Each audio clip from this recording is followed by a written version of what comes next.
When a tyrant dies, right? After, engineering a famine or orchestrating the deaths of millions or just shattering entire lineages, what actually happens to all that generated destruction? Right. Does it just vanish?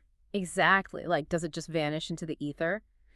Today, we are opening up a stack of metaphysical notes that argue, well, no. Yeah, in a living universe, the bill always comes due. It does, but not in any courtroom you have ever imagined. No, not at all. Yeah. We are completely setting aside human justice systems for this deep dive.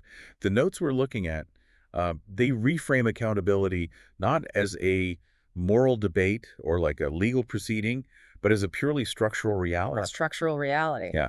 If we consider the universe as one living, continuous system, we have to ask how a part of that system that goes rogue, Yeah. and causes unspeakable harm ever comes back into relation with the whole. And for you listening, this requires a pretty massive shift in perspective. We're going to look at the physics of a living universe. We really are. How do the architects of the world's worst damage function in the first place? And how does the universe ultimately metabolize what they do? So, to understand how they eventually return, we first have to look at the mechanics of how they manage to operate. Yeah, the text focuses heavily on this idea of total insulation. Wielding power at a massive, destructive scale requires a fundamentally reorganized nervous system. Because if a person is standing right in front of another person, causing them direct harm, the sensory feedback is immediate, right? Oh, it is overwhelming. You hear the distress, you see the panic, Right, you see it all. you feel the physical resistance. Yeah. Most human nervous systems will naturally recoil from that level of sensory input. The organism just resists it. Exactly. To bypass that biological recoil, great world power removes the feedback entirely. I'm trying to picture this, and it feels almost like operating heavy machinery. If you put someone inside a massive bulldozer, cover the windows with blackout shades, and put noise-canceling headphones on them. Yeah, that's a perfect way to visualize it. Right. They can pull a lever and crush a house without feeling the impact. They are protected by layers of steel, or, in the case of a historical tyrant, layers of vast bureaucracy. The bulldozer analogy works perfectly for the physical distance. But the text takes it a crucial step further. Oh, how so? Well, it's not just that the operator's windows are blacked out, it's that their own internal nerve endings have been rewired. Wow, really? Yeah. For someone to pull those levers over an entire lifetime, their internal feedback system has to be just as insulated as their external environment. That makes sense. That organic loop inside a person that normally flares up and says, something feels wrong here, that gets muted. Or in some cases, it was never allowed to properly build in the first place. Wow, so this isn't like a comic book villain simply choosing to be evil on a Tuesday. We are talking about a physical, neurological architecture. Evil is architecture. I mean, the nervous system organizes itself around total control because usually very early on, the felt world became too dangerous or chaotic. Or just completely empty to trust. Right. Power steps in as a substitute for the safety that human relationships were supposed to provide. And when you scale that substitution up to a national or global level, the architecture doesn't change. It just becomes absolute. Exactly. So if the perpetrator is sitting inside this totally insulated architectural bunker, what is happening on the ground to the people actually bearing the weight of those decisions? Well, the source material keeps using the word unspeakable. Yeah, I noticed that. But it seems to mean something much more mechanical than just, really bad. It does. In this context, unspeakable means energetically overwhelming. It's an event or a wave of destruction that literally cannot be metabolized through the normal channels. Through normal human experience or language. Right, or emotion. When non-organic energy is projected at that massive scale, it forces disconnection onto millions of bodies simultaneously. Terror and grief propagate through the population like a shockwave. Because if a population can't fight back or run away, the only biological survival mechanism left is to dissociate. You have to disconnect from your own body to survive the sheer volume of what is happening. Which completely explains why these events echo for generations. The destructive pattern doesn't vanish the moment a treaty is signed. Or when a regime collapses. Exactly. That unprocessed shockwave has to be metabolized by bodies, by entire lineages and cultures, long after the historical event ends. The damage moves as a wave through the living field. Okay, and this brings us to a foundational concept in these notes, the idea of Ma's body. Let's pause there for a second. What exactly is Ma? Is that like a metaphor for the Earth? That's a really vital clarification. No, Ma in these notes refers to the material living universe as a single, contiguous organism. So it's not some distant creator god looking down. Not at all. It is the physical and energetic totality of everything. The living field is all one single body. There is no outside of it. Wait, so a tyrant isn't an alien invader attacking from another dimension? They are a localized part of Ma's body that has gone completely dangerously numb. That is exactly the framework. I have to push back here, though. On behalf of anyone listening who might be feeling a bit uneasy, describing a ruthless dictator as a numb limb feels dangerously close to minimizing horrific atrocities. I hear that. It sounds so passive, like, oh, his leg fell asleep, what a shame, instead of acknowledging the malicious intent and the shattered lives. That discomfort is entirely justified. And honestly, the text anticipates it. It is very careful not to soften the reality of the harm. Okay, how does it do that? Picture a massive, heavy limb that has gone completely dead to feeling, but is still thrashing around wildly. In its numbness, it knocks over the table, shatters the glass, and severely injures the rest of the organism. Ah, I see. So the numbness doesn't negate the damage. No, it explains the mechanics of how the limb is able to keep thrashing without feeling the pain of the bruises it's causing. The numbness is the weapon. It still breaks things. Profoundly. But understanding it as a numb limb belonging to a single universal body changes the question we ask about justice. Because if the universe is one contiguous body, you cannot simply amputate the limb and throw it outside. Exactly. There is No. nowhere else for it to go. So the only structurally sound question remaining is, how does circulation eventually return to a part of the body that has gone this deeply numb for this long? But if the goal is to get circulation back into this numb limb, why is it so impossible to do that while they are actually holding power? Throughout history, we see diplomats, activists, citizens pleading with dictators. Right, saying, look at the suffering. Yeah, look at the children, just feel some empathy. And it falls on completely deaf ears every time. Well, the text introduces two core terms that map out the internal structure of these individuals to explain exactly why direct appeals fail. Gritty and sternness. Let's unpack those, because they sound a bit dense. What is gritty? Think of gritty as the buried organic connection.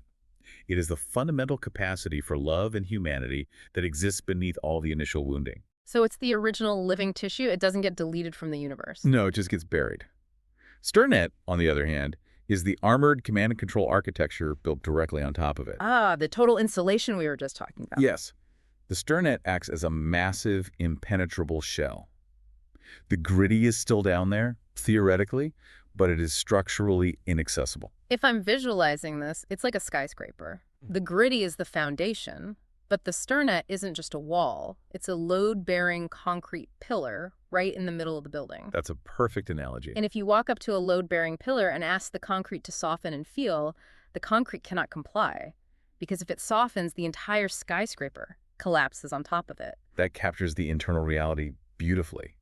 I mean, from the inside of that highly insulated nervous system, dismantling the sternet architecture doesn't feel like a moral awakening. What does it feel like? It feels indistinguishable from annihilation. The exact numbness required to give an order to harm millions of people is the very thing preventing the psychological collapse of the individual giving the order. They sacrifice their capacity to feel just to survive their own internal landscape. Exactly. You cannot ask them to dismantle a load-bearing wall using only the resources of the room it's currently holding up. Wow. It's a structural impossibility. They literally cannot reintegrate or feel empathy while they are actively holding that configuration of power. They really can. The building has to come down first. Which brings us to the most intense part of these notes. If they can't dismantle the wall while in power, how and when does the collapse actually happen? This is where the text shifts gears into something it calls thought-somatic agreement as timeline selection. And honestly, this is where the notes took a sharp turn for me. We jump from psychological architecture into what sounds like deep metaphysics. How do we ground this? We ground it by looking at the mechanics of consequences within a closed system. The text argues that reintegration, the return of circulation, practically never happens in the same lifetime or the same configuration of power. Because the structural wall is too thick. Right. A single human lifetime isn't long enough to dismantle a load-bearing wall of that magnitude without destroying the organism entirely. So the consciousness must eventually seek out a new configuration. It must select a reality. An embodiment. Yes, one that brings it into somatic agreement with the exact underside of the systems it once commanded. So experiencing powerlessness instead of power, being the victim of an unyielding bureaucracy instead of the architect of it. Exactly. But let me stop you right there, because this raises a massive red flag. When you say the consciousness seeks out a new configuration to experience the underside, is this just a fancy way of describing cosmic karma? I see where you're going. Like, There. are we talking about an external accountant sitting on a cloud, looking at a ledger, and handing down a punishment lifetime? That distinction is the hinge of this entire philosophy. No, there is no external accountant and there's no ledger of punishment. This is pure structural physics. Pure structural physics. Okay, explain that. Think about a blown electrical circuit. The system needs to finally feel the grief of the destruction it caused to complete the circuit. But the old system was entirely insulated.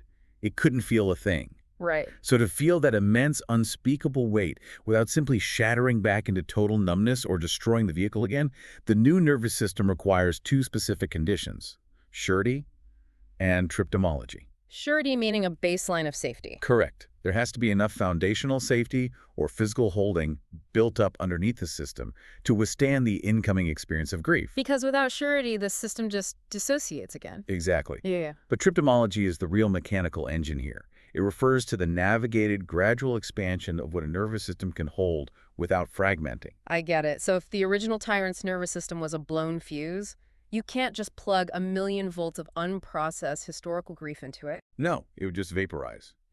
So triptomology is like rebuilding the electrical grid of a city from scratch, one single wire at a time, testing the current to make sure the wires don't melt. That is exactly how the text describes the process. Yeah.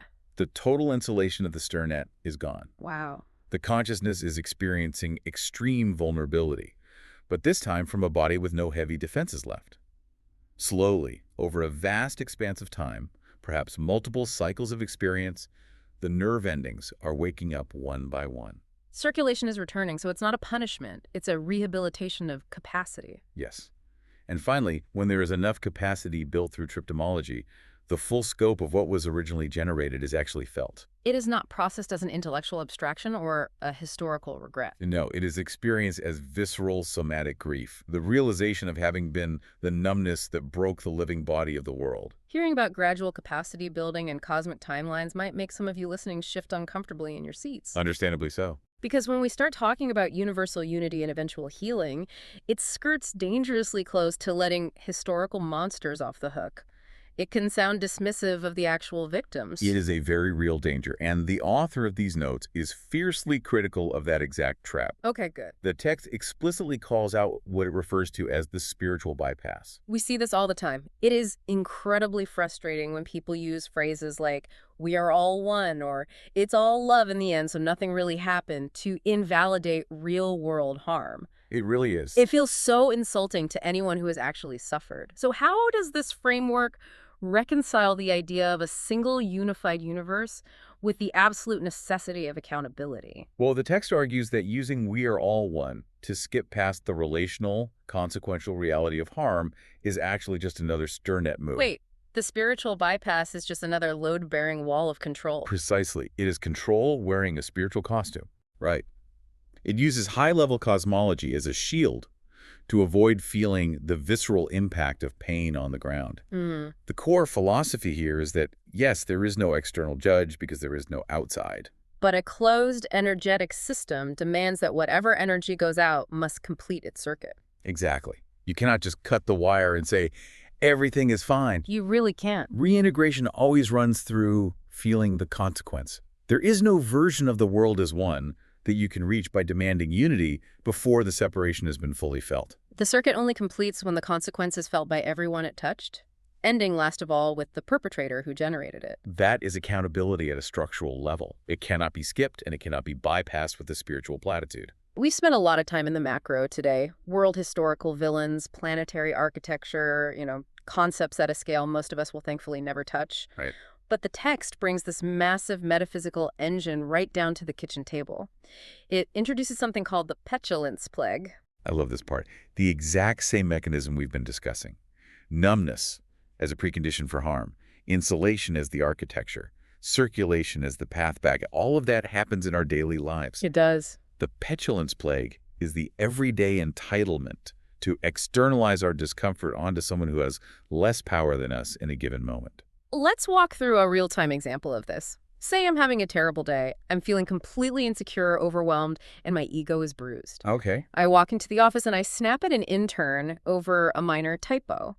Or I go home and give my partner the silent treatment, forcing them to carry the heavy tension in the room so I don't have to process my own vulnerability. We've all been there. Right. And when I do that, I can almost physically feel myself shut down my own empathy for a second just to get the jab in. Am I literally building a sternet in that moment? The mechanics are absolutely identical. Yeah. You are temporarily severing the nerve. We build a smaller situational wall where our own numbness becomes the price of our temporary safety. In that moment of giving the silent treatment or snapping at a subordinate, you disconnect your internal feedback loop so you don't have to feel the discomfort you just landed on someone else. So I'm operating a very small bulldozer. You are. That is incredibly confronting.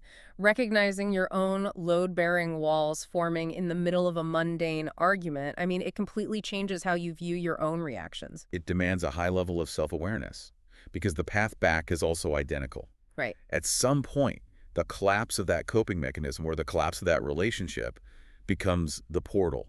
Your own system will eventually have to loop back and feel the tension you forced your partner to carry. So the journey home for the furthest, most insulated tyrant is the exact same path home for our everyday moments of numb entitlement. It really is. As we wrap up this deep dive, let's distill the core insight here. Reintegration, whether for an architect of mass destruction or for us in our most petty moments, isn't a gold star reward for finally being a good person. No, not at all. And it isn't a punitive punishment handed down by a cosmic judge. It is simply the inevitable structural return of feeling to a part of a living system that was temporarily cut off from circulation. The circuit will always complete itself. The numb limb eventually wakes up. Which leaves us with a final thought for you to mull over today. If the everyday petulance plague, our little mundane moments of projecting our pain onto others, operates on the exact same structural mechanics as world-shattering atrocities, could our daily micro-decisions to tear down our own load-bearing walls, to willingly feel our own discomfort instead of externalizing it, actually be the very thing that heals the macro-architecture of the world? It's a powerful question. If we stop our own small bulldozers, do we start returning circulation to the entire living body? Something to think about. Until next time, keep diving deep.